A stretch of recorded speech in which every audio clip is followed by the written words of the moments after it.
it's really entertaining and we're doing a lot of fun, good stuff, Sure. then maybe longer, but let's just see how it goes. Most are between 10 and 20 minutes. All right. Okay. Go ahead and start. Yep, I'm gonna hit the record button here, which I already did. And 3, 2, 1. Hello, everyone. Welcome to AI Marketing. Today, joining me is John Foxworthy, and we're going to talk about the myth and the fiction and the reality of AI. I always like bringing on guests that I get to challenge. They could challenge me. Nobody really knows the future, but there's some really smart people that have appeared on here, and let's find out what John has to say and go forward. Before we do, John, will you give us your quick bio before we jump in? Where do you have your AI knowledge? Where'd you get it from? What are you doing? That type of thing. Yeah, thanks, Mark. So I originally started artificial intelligence about early 2005, so it's been a little bit more than 20 years. I was doing forecasting for a statistical consulting company, and I have a master's degree in artificial intelligence from Northwestern. I originally started years ago in econometric modeling, trying to do forecasting for various things. Will a customer buy this product or not? Who's the customer who will buy this product? What do they look like? What's their demographics? Then I got into computer vision. Then I got into graph data science. And then I got into various types of artificial intelligence over the years. I teach at Caltech. I also teach at the University of California, San Diego. And I have my own consulting firm. That's the short version of my bio. Okay, well, Caltech is very impressive. I also like. You say UC San Diego or USD? UC San Diego. Okay, yeah, some very good schools. Tried to get my son to go to Caltech, and he decided to go to UCLA instead. But that's life. Anyway, I am very interested in kind of your opinion on where we're at today, then on AGI, and then on we'll get into ASI. Just kind of a brief. Here's where we are. Here's where we're going. Is AGI ever going to be realized? Is ASI ever going to be realized? That type of thing. Well, maybe the best way to answer this is an analogy. I think around the 1700s or 1800s, human beings thought that we can fly in the air with other human beings. We understood the physics of it, but that didn't really happen until the early 1900s, once we discovered aluminum and other types of things. We have concepts of what AGI is. We are nowhere close to it whatsoever.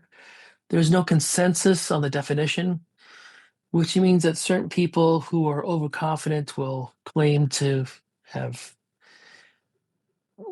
discovered AGI, artificial general intelligence. But right now we live in a world of artificial narrow intelligence. It's basically if it's an Olympic swimming team, we only know one lane. We don't know the other 7 lanes, and that's where we are right now. The major problem with artificial general intelligence, aside from a lack of consensus and its definition, is we simply do not have enough energy to process what we want to do, which is equivalent to where we are in the 1700s and 1800s with how a plane flies in the air. We didn't have enough energy to thrust ourselves in the air. Okay, so we didn't have the energy, and you're seeing though that companies like Google and others are trying to get nuclear reactors going, right? Yes, yes. I guess they have more money than brains. I don't know. That's I guess that's what happens when you're floating the U.S. economy for quite a number of years. You don't know what to do. I was in Las Vegas in August, and I was in shock to find out that Netflix has a bar and restaurant. So I don't know how to A what? respond. They have a restaurant there? Yes, they do. So I don't think you or your audience would know how to respond to that. Neither do I. So this is what happens when you have more money than brains. You start kind of exaggerating your abilities, you're exaggerating your things. I mean, everybody does that. Yeah. Right. Okay. All right. So why isn't nuclear an option to bring the kind of power we need?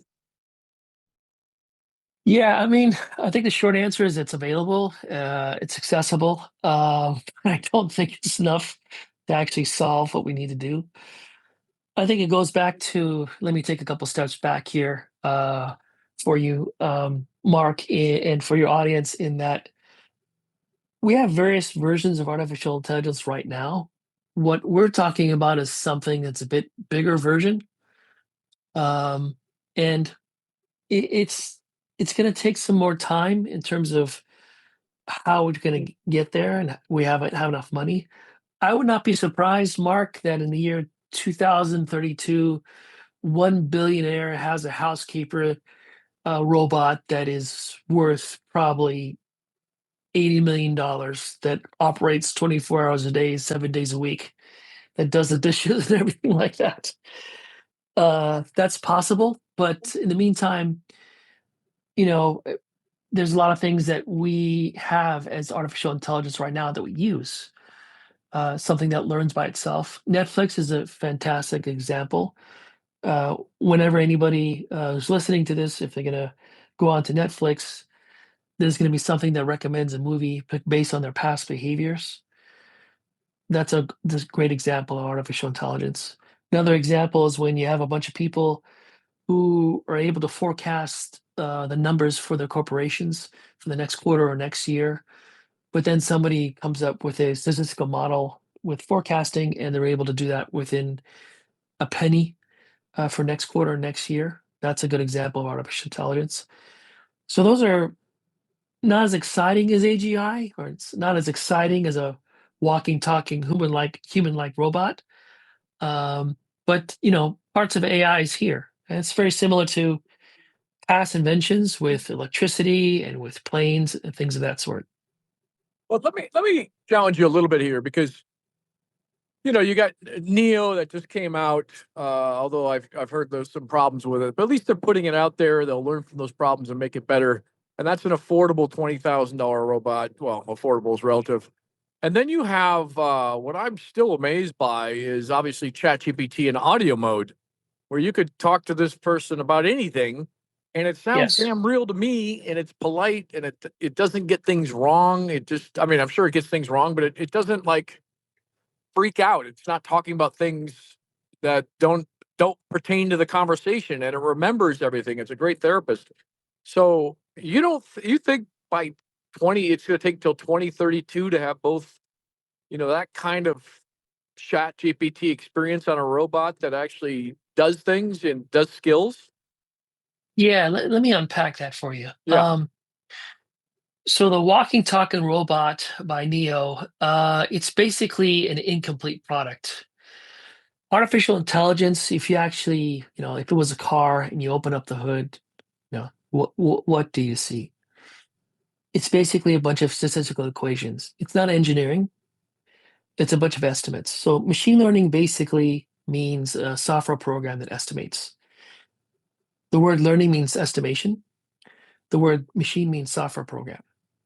So when you're doing machine learning, those estimates have to have some type of precision. What Neo is doing is they have a incomplete product and a teleoperator, and that's an important term for the audience. A teleoperator is basically a human being with um, devices on his face and Like a head and VR. Yeah, arms. like a Yeah, VR thing. Yeah. exactly. A little bit more complicated than that. Who is trying to remotely control your robot, because the robot is basically just mimicking human behavior. Yeah. I'm not very confident. I would not recommend paying 20 to 30 or $40,000 for that. Just like I wouldn't recommend somebody doing uh, automated driving with Tesla, because we're not really there. So we're putting engineering products into production when they're actually statistical products that are fundamentally not complete because they're estimations.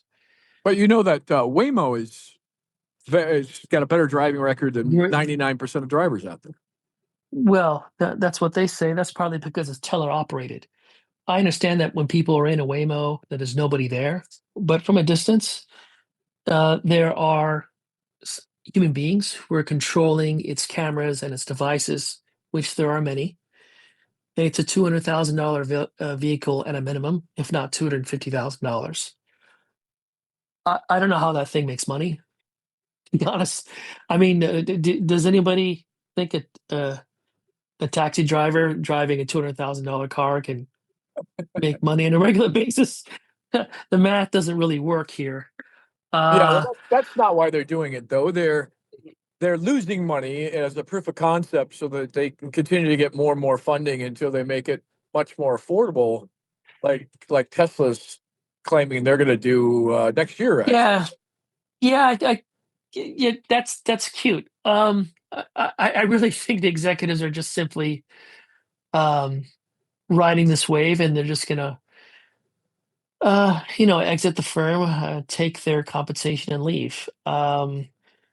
I don't think they actually believe that what they're gonna do is actually become cheaper. I don't see how the multiple devices can become cheaper. If someone can give me a roadmap for that, I'll give you $1,000 because I don't see how that works. Hmm, okay. Yeah, because that's the main problem with artificial intelligence at the moment. It is way too expensive. We're not really there in terms of the resources of energy to reduce those costs.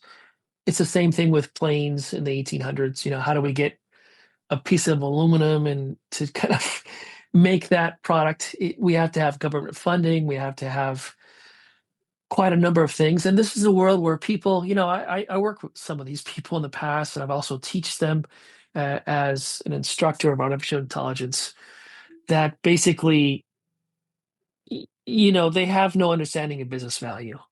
They're, I don't know, they watch too many Star Trek channels or Star Wars, whatever. I mean, they're Uh-huh. fun to kind of hang out with, but you don't want to have them as your business partner because they don't care about cost or revenue.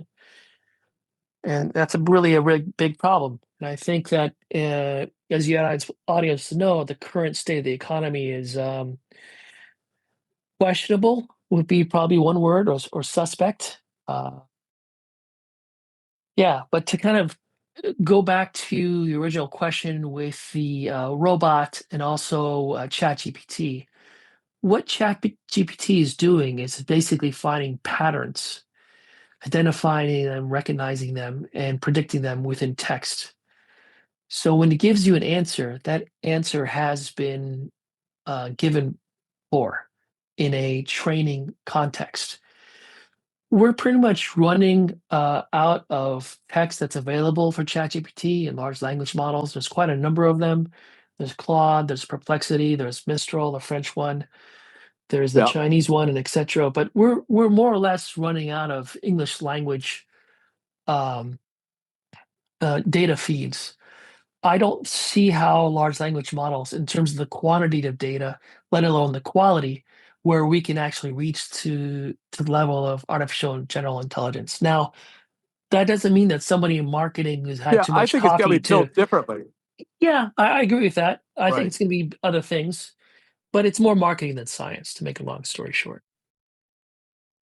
Yeah, but it's still, I mean, come on, you've tried it. It's damn good. I mean, it's Yes, better than talking to most humans, I found, when it I've been comes using to, ChatGPT since 2019. It's been available 7 years before its yeah, launch date.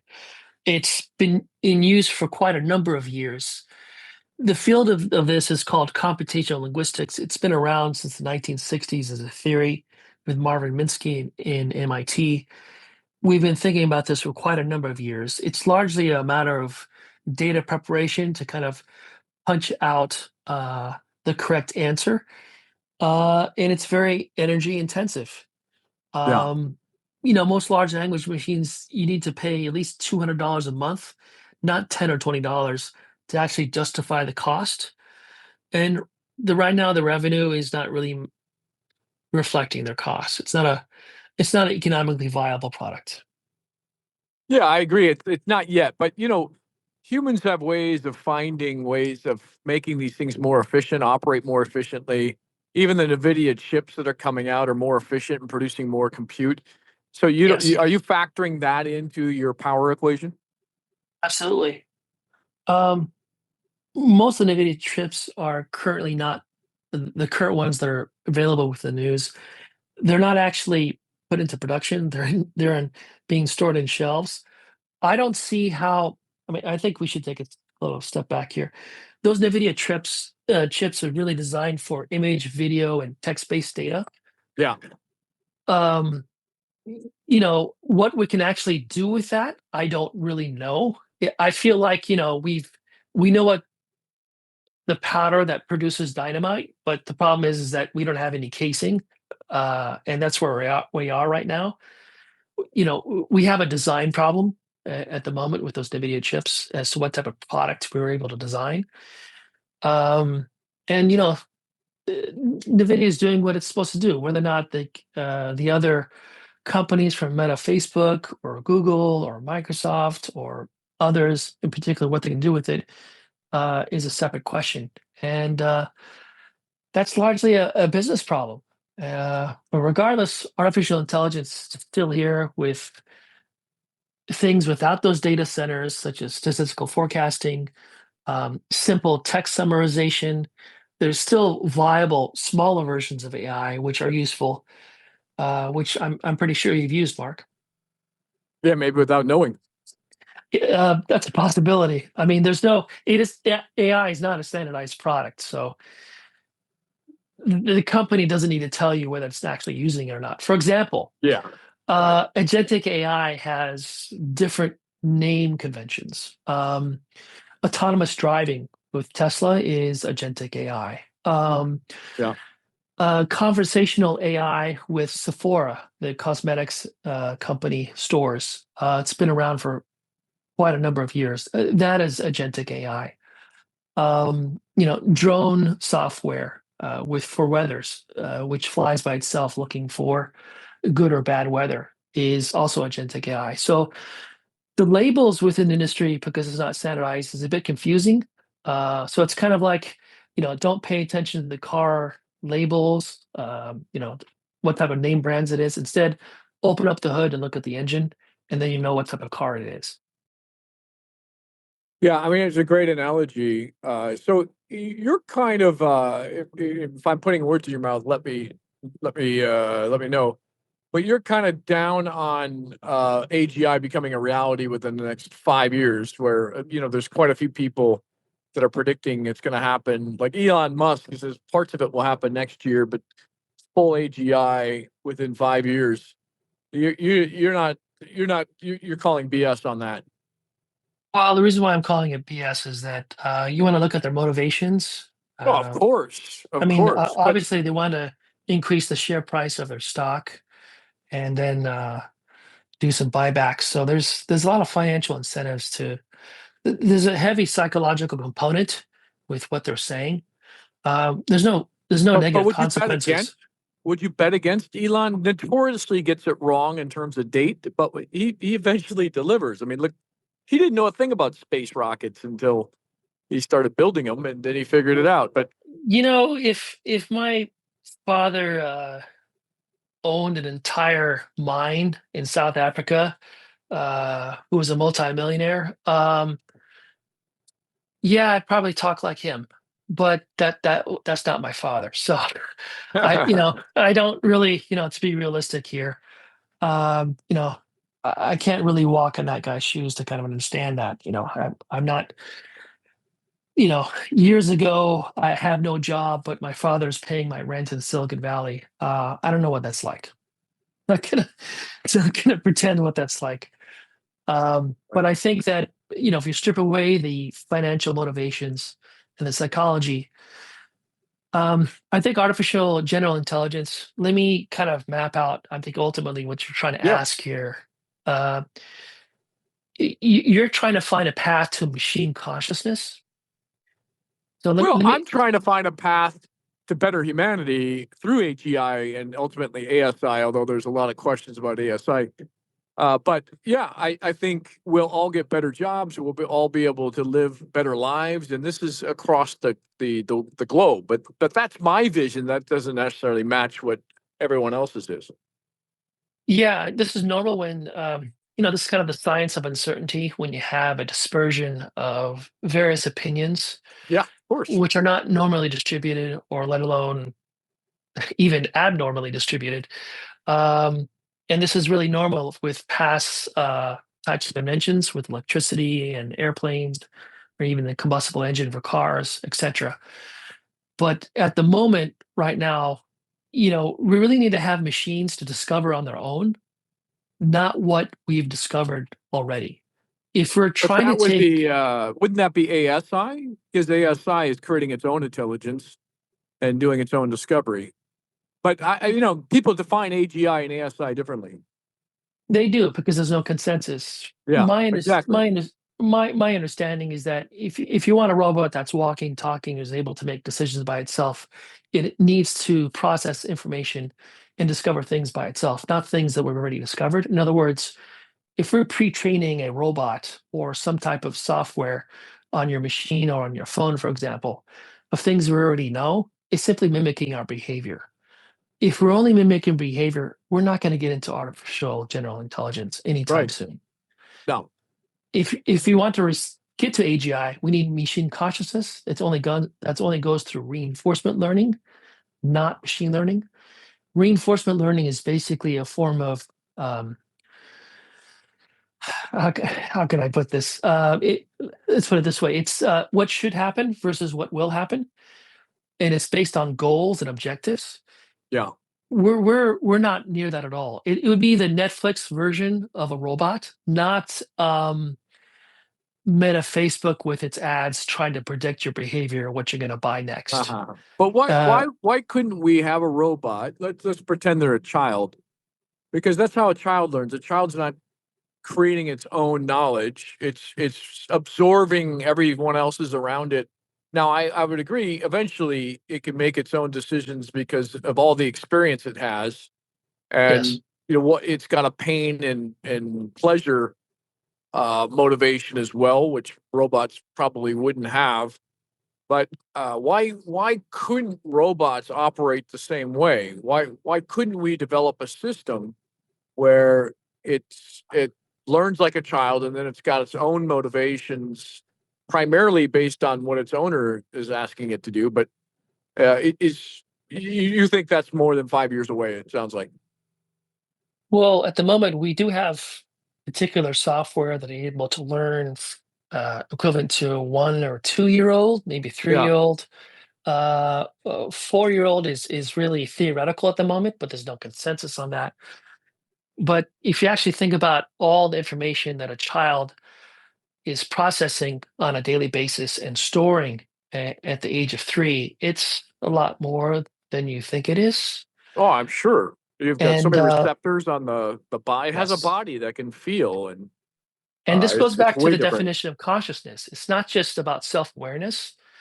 It's about the different pathways in consciousness. It's audio and visual and other forms of senses which have to be data driven for something to be processed. So large language machines is a very important channel, but it's definitely not the only channel to kind of I get think it's into got to be AGI. built. Yeah, I think it's got to be built differently than an LLM. I think maybe an LLM could supplement it, but I think it's got Yes. to be built. I mean, if do we really need it to be like a human, though, to be true Oh, oh. AGI? Why can't it be its own version of a robot that develops its own conscious in its own way? I mean, I don't know. I mean, why does it have to be human? Thank you, Mark, for addressing anthropomorphism. I mean, we always want to project our humanness to other things. I've got a neighbor who always wears a bow tie, and so does his dog. It's kind of Funny. funny and annoying at the same Right. time. It is annoying. Yeah. Yeah. For the past 10 years, I don't know how to explain that, but that's what it is in front of me. But yeah, I mean, there's a lot of that, and ultimately, there are some robots out there. Particularly, there's a company in Oregon. I forgot the name. I think it's called Digit, where they've actually made a human-like robot, but its knees are obtuse. In other words, they bend the other Hmm. way, Yeah. Yeah. which is helpful for warehouse. But that's a very important question: is why do we want to project our humanness onto another entity? Uh, ultimately, what is our objective and our goal? I mean, if we're trying to make something that's equivalent to us, Yeah, uh, the question is why? We already have enough why? of us. Yeah, I mean, But maybe we need less of us. I don't know. It depends. Depends on your opinion, I guess. well, but for me, you said it correctly. What is our goal with these robots? And if it's to help us work or to help us live like like butlers, then they don't need to be humans because humans get tired. Humans are emotional. Humans are there's so many things wrong with us. It's beautiful. Humans are beautiful, but there's so many things wrong with us that why would we want it to invent another human? Let's invent something that's superior for the task at hand or for whatever it is that we Yeah, need done. let me kind of kick back on that. And here's the reason. Artificial intelligence. There's always errors in the processing of the algorithms. It's a matter of what you do with those errors. Deep learning is a very important area where it takes concepts like back propagation. What that means is that it takes the error and puts it back in the equation and runs the algorithm again. It's an error correction technique. And that type of mathematics and kind of helped Jeffrey Hinton to win the Nobel Prize in last year in physics, even though he did it in the early 1980s or 1970s, whatever. And that type of like mistakes and errors is pretty critical for what artificial intelligence and potentially what artificial general intelligence would involve, because the idea that we're going to create something that's perfect, that's not what AGI is. It's going to make mistakes. It's a matter of how to respond to the mistakes. It's going to have those human-like qualities that make it into that form of machine consciousness. And I think that, ultimately, I don't know, maybe people watch too many movies. They think those movies are reflective of what we're going to see in the future. I don't agree. And I don't think it's going to be Skynet. I think it's going to be iRobot. I mean, they're entertaining. I watch them just like anybody else. But ultimately, we have to see a human-like robot that actually makes mistakes, identifies them, and then corrects them. Without that, it is not AGI. Well, then why can't? But I don't understand why that can't be built. It doesn't seem like it's impossible to build. So I know you're not saying it's never going to happen, but within the 5 years, why couldn't even ChatGPT audio version when it brings up something and you say no, no, no, I want you to remember it's this, not that. It remembers it most of the time. Uh, Yeah, it so does, because it's basically it's running through various forms of text. And this is really important to kind of for your audience here is that, yeah, you know, how does human text actually work? How will you describe it? What are the characteristics? What are the linguistics of human text? The main characteristic is recurrence. Recurrence is not the same as repeating, but rhyming. If you actually, whenever a human being tries to summarize its text conceptually in its head after reading an entire page or a chapter in a book, what it's doing is it's trying to gather all that information into a small context. And that's largely because the original text is recurring. It's going through various concepts and meanings and semantics, but in different ways. And that's why we have, crib notes in high school and college right. rather than reading the whole book. And this is an important area of how, things like recurrent neural networks worked originally in 1990s, which really made a huge impact with text-based data. And that's how it really contributed to ChatGPT in a very big way. There were some other inventions involved, but if you actually take some time to think about how human text is structured and how it kind of rhymes, not repeats necessarily, that type of rhyming can be structured into an algorithm.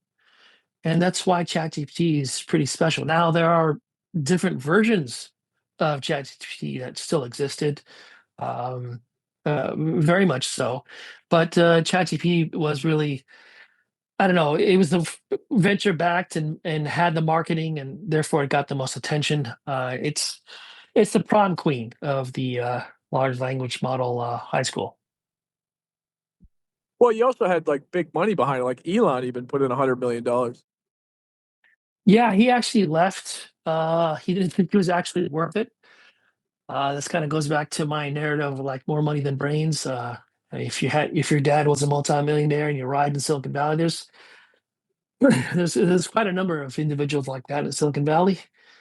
Um, and that's been true. He's tried to sue Sam Altman afterwards to become a founder. He was not actually the original founder of Tesla. He sued his way Oh, to right. become a founder. Well, So yeah, yeah, he basically wiggled them out because he didn't think they were yeah, effective enough. I know the whole story. yeah. With OpenAI, he claims that they were always going to be open source and nonprofit, and that's what he invested in. But now they're closed source and for profit, and he thought he. Yeah, he walked away. He took his money. That was a dumb move on his part. But he's been successful in other areas in quite a number of ways Yeah, in different no industrial one's feeling sectors. sorry for him. No, I mean it's just one loss out of all of his wins. So such is life. Yeah, I mean we can't all be winners. He'd never learn anything, right? Ironically. Anyway, Yeah, I mean, if you had a lot of financial resources when you were young, this is the type of bets you would get. I've met quite a number of Elon-like people in California who are like that. yeah. As my father once said, the most important decision in your life is to choose your parents. Um, And we can't it, do that. So no, it's a joke. So it's yeah, no, I just know it's a joke. I yeah, know. yeah, yeah. So okay, let's get back on track. So tell me what you think. These things are impossible to predict. It's just fun to talk about. Yes. When do we realize your definition of AGI? Do you think what year or I never? think Maybe it's never. 2030 at the earliest. 2040 is more likely. 2050 is probably more realistic. We have to And where's the solve. power come from? Yeah, that's the ultimate question. We have a lot of you know within my experience at universities and with the hard sciences and engineering, we have a lot of resources and venture capital money looking for alternative energy resources. There's millions of dollars trying to looking for this. When it'll Yeah, actually happen, I have no idea. But the demand for looking for this is, I would describe it in one word, and that is intense. Uh, yeah. this has Of been going course. on for more than a decade. So It's a lot more. Yeah. how many nuclear power plants if you could wave your wand Yes. tomorrow, how many would we need fully functioning nuclear power plants in order to power this AGI vision? Well, it depends how many entities of AGI. For a single one, I don't think you need an entire nuclear reactor. Um, but ultimately, the consumption of a single AGI will have quite a number of consumers in the millions, tens of millions, if not hundreds of millions. Um, it's not a linear relationship. It's going to be pretty much a nonlinear exponential relationship in the sense that once people find out about this, they're just going to jump on it Well, for quite, sure. quite, quite quickly, and it will probably cause it to crash. Um, but before all that happens, there's probably going to be some type of a quality insurance method that ensures that it'll find some type of threshold. Um, I don't think it's going to be nuclear. I think there's going to be an alternative resource that we're going to discover somewhere in someplace, which is going to be able to consume text, image, and video data. We need beyond large language machines, beyond text-based data. We need image processing and video generation. We have some idea of how video AI works. We're not really. I mean, I'm sure your audience maybe have gone into YouTube and did some AI, watched some AI generators. Some Well, I mean, there's Sora 2 that's out now. It's pretty damn yeah, good, actually. But I know there's limitations to it. But yeah, it's starting. but there's quite a bit. We need all that data. So even if we discover the energy, we need to have and iron out artificial intelligence video generators. We don't have a video version of GPT. We haven't discovered that yet. That's Okay. a big question mark. So there's also image related data as well. I mean, we were pretty good with image, facial recognition, and also Yeah. other things. But when it comes to video, like moving objects, that is, the math is it's gnarly. Yeah. Um, it's hard, and So yeah. so we need a lot of power for this. Isn't it interesting though that one human being powered by food and the sun can do exactly what you just described, that you're saying is going to take at least one nuclear reactor to power one AGI system. Isn't that interesting? And why couldn't we figure out how to do it like a human powers it? I know it's totally different systems. I get that, but isn't it interesting that one human to reproduce AGI in one human takes that much power and that much computation? Well, if we do discover something aside from nuclear power, which has better characteristics of processing energy, uh, that would be great. It would take something that's smaller than a nuclear reactor, or less, uh, that costs less, that's easier to obtain, that's maybe free, that comes out of the ground. I don't know, something like that. Um, you know, maybe has properties of lithium. I don't know. We don't. We Nobody really knows. Yeah. But if it's something that's really something that's equivalent to in your hand that can actually and produce substantial amount of energy, that'd be great. But ultimately, why are we talking about this? There's actually quite a bit of things we can do with Yeah. artificial intelligence in terms of forecasting numbers, forecasting behavior, um, dealing with various predictive models or recommendation engines for a variety of things, improving our supply chains around the world. There's quite a number of things that we can actually do rather than trying to think of something that's hypothetical that we haven't discovered yet. Well, I mean, if robots took over the production of things, we'd reduce costs significantly. So that would be good for human nature, but that I haven't thought of yet. I've done a lot of thinking on this. I'd be the wrong person to ask, but anything that frees up human nature to produce even more remarkable things to help humans, but also maybe to Elon's vision: go to Mars, go to other planets, Star Trek, I guess. Yeah, he's just trying to push the share price of his. But he That, does it. He that, delivers, though. Come on, he does deliver. yeah, I mean, for himself, yes, Well, that is it's correct. You know, ultimately, as a data scientist, um, you know, I, I'm required to provide straightforward answers about how things work, yeah. and I'm just giving you those answers in that way, even though regardless of my beliefs of the environment or the entities that are involved. In this case, in this case, it'd be Elon Musk. Yeah, I mean, but you can't take away from him what he's been able to push, whether you like his methods or not, or his politics. To me, what he's been able to do, and let's just take Tesla and SpaceX out of it. There's still a lot that he's been able to accomplish, like what's it called, Space Link. That's helping people around the world with a lot of different things. So Yeah, I I wouldn't bet against him. And when he's focused on these Tesla robots and this artificial intelligence, yeah, for sure his motivation is money, 100%. But if it's benefiting humanity at the same time, one could argue it's not. But if it is, then I'm okay with it. That's me. Yeah, uh, there's no disagreement there. There's a lot of Elon Musk's the smaller versions of that exist, yeah, not just in Silicon Valley, but Let's quite a number of support them all. places. Yeah, let's support them. Yeah, and Instead of we worship celebrities and people that are providing no value but entertainment. I think the world's upside down, but that's me.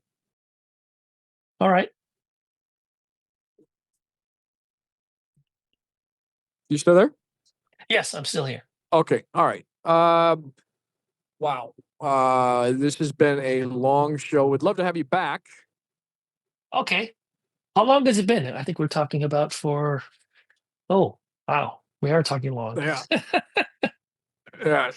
But it was a great show, and would love to have you back on. We didn't even get to ASI. Well, maybe So, next time. yeah, maybe next time we'll talk about that. But fantastic conversation. There's other things that are coming up that I would love to get you on. Your perspective. I love your angle. It's different than mine. I have more the marketing angle, but I'm also a realist.